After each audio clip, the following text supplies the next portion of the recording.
Injil menurut Matius. Kitab ini merupakan salah satu catatan resmi paling awal mengenai Yesus dari Nazaret, kehidupannya, kematiannya, serta kebangkitannya.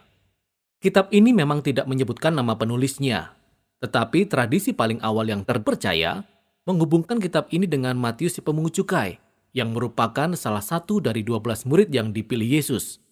Bahkan Matius sendiri kisahnya muncul dalam kitab ini. Selama kurang lebih 30-40 tahun, para rasul secara lisan mengajarkan dan menyampaikan kesaksian pribadi mereka tentang Yesus, dan juga semua ajarannya yang mereka ingat. Nah, Matius kemudian mengumpulkan dan menyusun semuanya menjadi suatu karya yang luar biasa, yang ia tujukan untuk mengangkat tema-tema tertentu mengenai Yesus. Dalam video ini, kita hanya akan membahas paruh pertama dari kitab Matius. Secara khusus, Matius ingin memperlihatkan Yesus sebagai kelanjutan dan penggenapan dari seluruh kisah Alkitab mengenai Allah dan bangsa Israel. Yesus sebagai Mesias dari garis keturunan Daud, sebagai guru yang baru yang penuh kuasa seperti Musa, dan tidak hanya itu, Yesus juga menjadi Allah yang beserta dengan kita atau dalam bahasa Ibrani disebut Immanuel. Matius menyusun kitab ini dengan bagian pendahuluan dan juga bagian penutup, yang membingkai 5 bagian yang tegas di bagian tengah, yang masing-masing diakhiri dengan catatan panjang tentang pengajaran Yesus. Kitab ini sengaja disusun seperti ini dan hasilnya sangat menakjubkan. Lihat saja nanti bagaimana caranya. Pasal 1-3 menjadi landasan dengan mengaitkan kisah Yesus tepat pada alur cerita Perjanjian Lama. Jadi, Matius mengawali dengan silsilah Yesus yang menunjukkan bahwa ia berasal dari garis keturunan Mesias, anak Daud, dan ia juga merupakan keturunan Abraham. Ini artinya Yesus akan membawa berkat Allah bagi segala bangsa. Setelah itu, kita akan mendapati kisah yang sangat terkenal tentang kelahiran Yesus yang merupakan penggenapan dari nubuatan para nabi dalam Perjanjian Lama, di mana bangsa-bangsa akan datang untuk menyembah Mesias yang akan lahir di kota Bethlehem. Tetapi lebih dari itu, Yesus dikandung dari Roh Kudus dan namanya Immanuel. Semuanya ini menunjukkan bahwa Yesus bukanlah manusia biasa. Ia adalah Allah yang beserta dengan kita, Allah yang menjadi manusia. Jadi pada bagian pendahuluan ini, kita dapat melihat 2 tema utama dari kitab Matius. Yesus berasal dari garis keturunan Daud dan ia adalah Immanuel. Akan tetapi Matius juga ingin menunjukkan bahwa Yesus adalah Musa yang baru. Jadi sama seperti Musa, Yesus muncul dari Mesir, ia keluar melalui air baptisan, lalu tinggal di padang gurun selama 40 hari. Kemudian naik ke atas gunung untuk menyampaikan pengajarannya yang baru. Jadi melalui semua peristiwa ini, Matius menegaskan bahwa Yesus adalah sosok yang telah dijanjikan, yang lebih besar dari Musa. Ia akan membebaskan bangsa Israel dari perbudakan. Ia akan memberi mereka pengajaran yang baru. Ia akan menyelamatkan mereka dari dosa-dosa mereka. Dan akan memulai perjanjian yang baru antara Allah dan umatnya. Persamaan antara Yesus dan Musa ini juga menjelaskan mengapa Matius menyusun bagian tengah dari kitab ini dengan persamaan sebagai berikut. 5 bagian utama dari kitab ini yang menampilkan Yesus sebagai seorang guru sebanding dengan 5 kitab Musa. Yesus adalah seorang guru baru yang berkuasa dalam perjanjian yang akan menggenapi kisah dalam kitab Taurat. Nah, pada bagian pertama, pasal 4-7, Yesus memulai kisahnya dengan memberitakan kedatangan kerajaan Allah. Dan yang paling penting, kerajaan Allah pada dasarnya merupakan cara Allah untuk menyelamatkan seluruh isi dunia melalui Yesus Sang Raja. Yesus datang untuk melawan kejahatan, khususnya kejahatan spiritual, dan seluruh akibat dari serangan iblis dan penyakit dan kematian. Yesus datang untuk memulihkan kekuasaan dan pemerintahan Allah atas seluruh dunia dengan membangun suatu keluarga baru yang terdiri dari orang-orang yang mengikut Dia, mentaati ajarannya, dan hidup di bawah pemerintahannya. Jadi setelah Yesus mulai menyembuhkan orang-orang dan membentuk suatu gerakan, suatu komunitas, ia mengajak para pengikutnya ke atas gunung atau ke lereng bukit, dan di sanalah ia menyampaikan serangkaian besar pengajarannya yang pertama, yang secara tradisi disebut sebagai khotbah di bukit. Disinilah Yesus menjelaskan bagaimana kita mengikut Dia dan hidup dalam kerajaan Allah yang merupakan kerajaan yang terbalik dari kerajaan dunia, di mana tidak ada orang yang diistimewakan, sehingga orang miskin, orang tak dikenal, orang kaya, orang beriman, semua orang diajak dan dipanggil untuk berbalik, untuk bertobat, untuk mengikut Yesus, dan bergabung dalam keluarganya.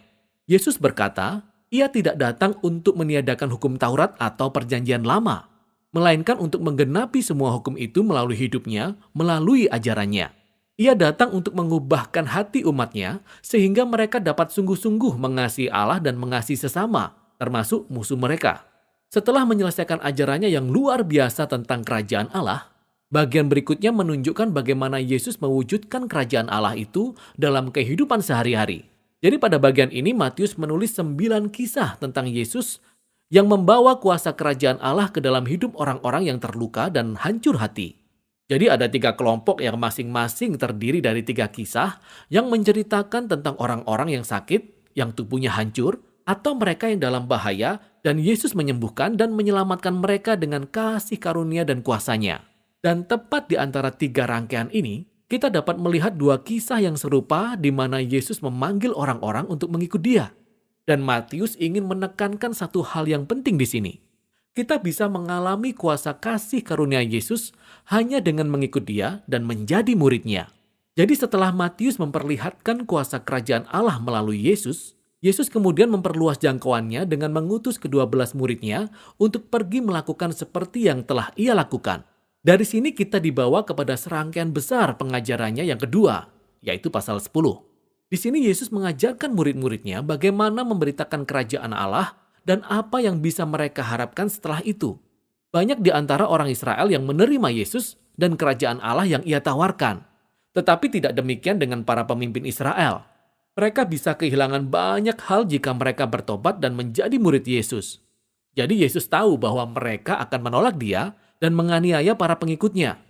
Dan ini benar-benar terjadi.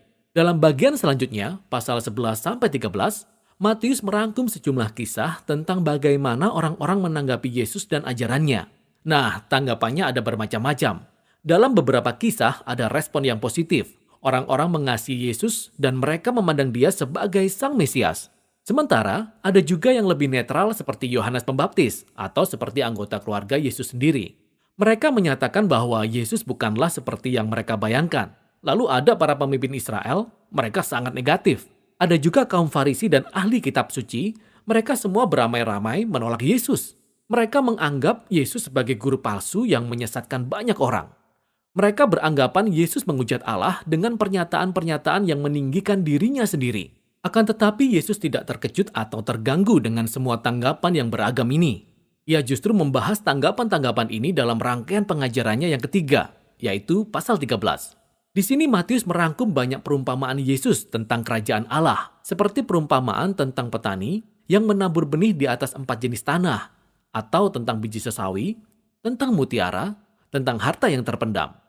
Perumpamaan ini menjadi seperti tafsiran untuk kisah-kisah yang telah kita baca di pasal 11 dan 12.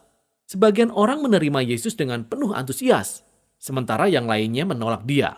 Tetapi kerajaan Allah yang paling utama akan terus tersebar meskipun ada banyak penolakan seperti ini. Demikianlah paruh pertama dari Injil menurut Matius. Berikut ini ada beberapa hal lain yang perlu kita perhatikan ketika kita membaca seluruh pasal ini. Ingat, Matius menampilkan Yesus sebagai kelanjutan dan penggenapan dari kisah dalam Perjanjian Lama. Jadi perhatikan bagaimana Matius merangkai kutipan-kutipan dari kitab suci Perjanjian Lama dan menempatkannya pada titik-titik strategis dalam kisah yang banyak bercerita tentang Yesus dan identitasnya. Mari kita berhenti sejenak dan mengambil waktu untuk melihat referensi-referensi ini dalam konteks Perjanjian Lama. Dan kita akan banyak melihat kaitan yang sangat keren dan menarik. Dan yang terakhir, kalau kita perhatikan tipe orang-orang yang menerima Yesus dan mengikut Dia, kita akan banyak melihat bahwa mereka bukanlah orang-orang penting. Bukan siapa-siapa. Juga bukan orang-orang yang sangat religius. Mereka ini adalah orang-orang yang diubahkan karena iman percaya mereka kepada Yesus dan karena mereka mengikut Dia. Justru orang-orang yang religius dan tinggi hati yang merasa tersinggung oleh Yesus. Jadi, bagaimana kelanjutan dari konflik antara Yesus dan para pemimpin Israel ini? Inilah yang akan menjadi inti dari paruh kedua kitab Matius.